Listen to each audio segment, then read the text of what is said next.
नमस्कार। अभी तक हमने संस्कृत सीखने के इच्छुक सभी भाई बहनों को अभिवादन, वंदन, नमन। अभी तक हमने 2 संधियां पढ़ चुके हैं, स्वर संधि के 2 भेद हो चुके हैं, यण और अयादि। आज हम गुण संधि पढ़ने जा रहे हैं, जो एक तरह से यण की उल्टी संधि है। क्योंकि जैसे यण संधि में आपने देखा था इको यणची, मतलब अच प्रत्याहार के अक्षर अगर बाद में है कोई और आगे इक प्रत्याहार के अक्षर है तो वो यण संधि बनती है। तो वही ई उ री री इक प्रत्याहार के अक्षर यदि अ आके बाद आते हैं तो वो हमारी गुण संधि बनाते हैं, उसे हम गुण संधि कहेंगे। और वहां पर किस प्रकार से परिवर्तन होता है उसका एक विशेष नियम है थोड़ा सा, कि वहां तो परिवर्तन बिल्कुल अलग से एक एक अक्षर का हो रहा था यण में, लेकिन यहाँ आप देखिए कि जो परिवर्तन होगा वो मिलाकर होगा। अ आ जो भी होगा उस मात्रा को और साथ में इस ई या बड़ी या छोटी जैसे भी शब्द आएगा उन दोनों को मिला करके ए में बदलेंगे, वो भी छोटे ए में, एक मात्रा वाले ए में। और इसी प्रकार ऊ अगर आता है कोई सा भी छोटा या बड़ा तो वो ओ में बदलेगा। अब री ऋषि अगर आता है तो वहां र में बदल रहा था, यहाँ अर में बदलेगा। वहां खाली ल में बदल रहा था, यहाँ री जो है अल में बदलेगा। तो वो यण की तरह ही थोड़ा थोड़ा मिलता जुलता नियम है जो आप आसानी से याद रख सकते हैं। और ये मिलाकर लिखने की जो प्रक्रिया है वो अदेंग गुण सूत्र से अ को एंग प्रत्याहार के अक्षरों में मिलाकर लिखना गुणादेश करना कहलाता है। तो उस गुणादेश करने के बाद आद गुण सूत्र से वहां हम गुण संधि मानते हैं। पाणिनि ने उसी को आद गुण सूत्र से कहा है।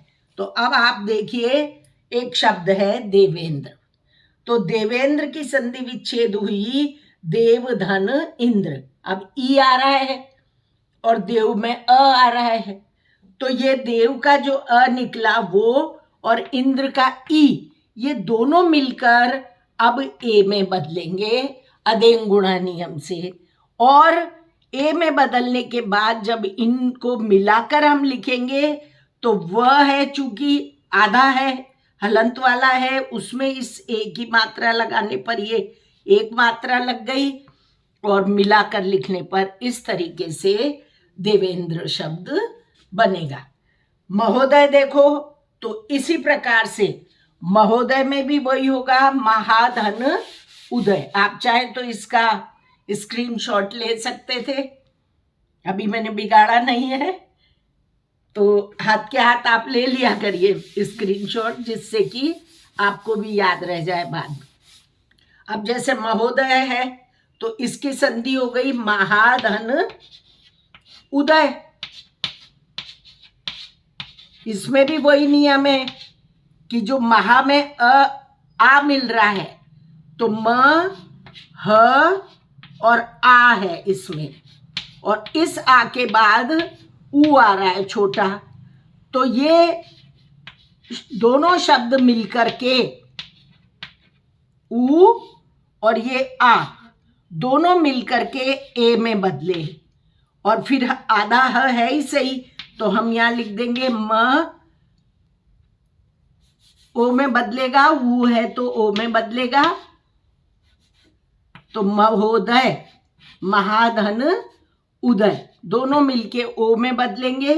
ह है यहाँ और ये ओ के बाद द यह रह जाएगा। तो इस तरीके से अब ह में हमने ओ की मात्रा लगाई तो ये शब्द बन जाएगा म ह। अब ह में ओ की मात्रा लगी तो हो बन गया, म हो द यह महोदय। तो इस प्रकार ऊ से ओ बनाने को गुणादेश कहते हैं, या ई से ए बनाने को हम गुणादेश कहेंगे। अब जैसे वार्षिकोत्सव है तो इसका भी आप अपने आप कर सकते हैं। अब वार्षिक धन उत्सव, और फिर इसी तरीके से उसका भी शब्द बन जाएगा। आगे देखें तो महर्षि अर वाले उदाहरणों में क्या करेंगे, अर्षि अर्षि आएगा सब में। जैसे महर्षि का हम करें तो महाधन ऋषि, महाधन ऋषि ही। अब इसमें हा में वही म ह और आ है और फिर पीछे री आ रहा है। तो ये री जो है वो आगे के अक्षर के साथ मिलकर के, ये री जो है वो इस आ के साथ मिलकर के अर में बदलेगा। और जब अर में बदला तो यहाँ हमारे पास म और आधा ह रह गया था हलंत वाला। अब हलंत वाले ह में अ मिलाएंगे तो ये पूरा ह बन गया म ह, और फिर र ऊपर आधा है जो ऊपर चढ़ेगा और शी लिखा हुआ ही है। इस प्रकार महर्षि शब्द बनता है हमारा। तो आया समझ में, जहां भी अर्षि अर्षि आएगा वहां हमारे ये सारे, जैसे देवर्षि, देवधन ऋषि, सप्तर्षि, सप्तधन ऋषि, इस तरीके से अर्षि अर्षि वाले जो भी आएंगे वो सब अर में बदलेंगे री की जगह। लेकिन जैसे अब ये वसंत ऋतु अर्षि वाला नहीं है तो इसको भी आप करके देख सकते हैं कि वहां अलग ही री ऋषि आ रहा है। तो वसंत धन ऋतु, वसंत धन ऋतु, ये संधि विच्छेद हुई। अब इसमें हमने क्या किया, व स आधा न है, आधे न के बाद त है हलंत वाला, और फिर हलंत वाले त के बाद अ आ रहा है, त में अ आ रहा है ना, और फिर प्लस का लगा के हमने री ऋषि किया। तो ऋतु लिखा जब हमने तो ये री और ये अ मिलकर के अर में बदला।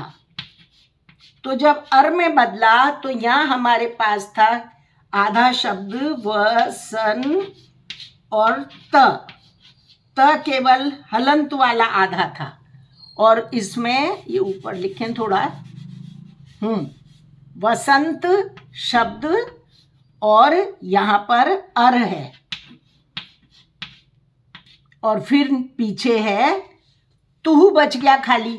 जब री ऋषि की जगह तो अर बनी गया, अब हमारे पास क्या बचा, तुहु।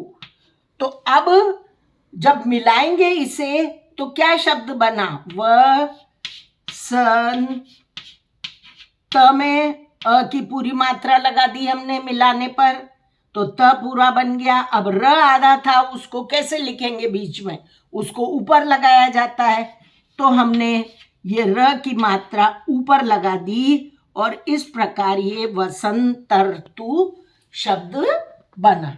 तो आया समझ में कि इस तरीके से ऋतु हो। अब तवलकार है, एक और ली का उदाहरण भी हम देख लेते हैं। लिख लिया सबने, मैं समझ रही हूं देख लिया होगा सबने। तो अब एक और उदाहरण में ली वाला भी आपको बता देती हूं। जैसे तवलकार है तो इसकी संधि विच्छेद होगी तव धन लृकार है। अब इसमें क्या था, इसमें भी वही है, अ के पश्चात री आ रहा है, जो भी का प्रत्याहार का अक्षर है, री भी प्रत्याहार में ही आ रहा था। तो ये त व हलंत, फिर आ गया हमारे पास अ, और उसके पश्चात आ रहा है ली। तो फिर वही इसी गुण के नियम से, अदेंग गुण के नियम से ये अ और ये ली मिलकर अल में बदल जाएंगे, और अल में बदलने पर हमारे पास यहाँ हलंत वाला व रह गया खाली, त व हलंत वाला, और फिर अल आ गया, और अल के बाद हमारे पास यहाँ पर कारह रह गया। कारह शब्द बच गया क्योंकि री की जगह तो हमने ल कर दिया आधा। अब इसको जब मिलाकर हम लिखेंगे तो कैसे लिखेंगे? त, फिर वह था हलंत वाला, उसमें जब ये अ मिलाया हमने तो ये पूरा वह बन गया। फिर ये ल हलंत वाला है तो इसको हम आधा ल लिखेंगे, और आधा ल लिखने के बाद पीछे कारह करेंगे तो ये तवल कारह शब्द बन गया पूरा।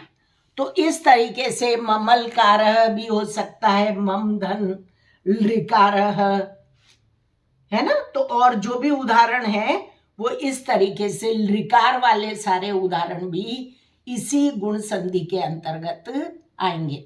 तो जैसा कि अब आपको बिल्कुल स्पष्ट हो गया होगा कि यण संधि की उल्टी हमारी गुण संधि होती है, क्योंकि यण संधि में यही ई उ री री आगे आते हैं, पर उसकी पहचान क्या थी यण संधि की कि आधे अक्षर के बाद यह व र ल आएंगे, और यहाँ है अ आ आगे आएंगे और उसके बाद ये अक्षर आएंगे।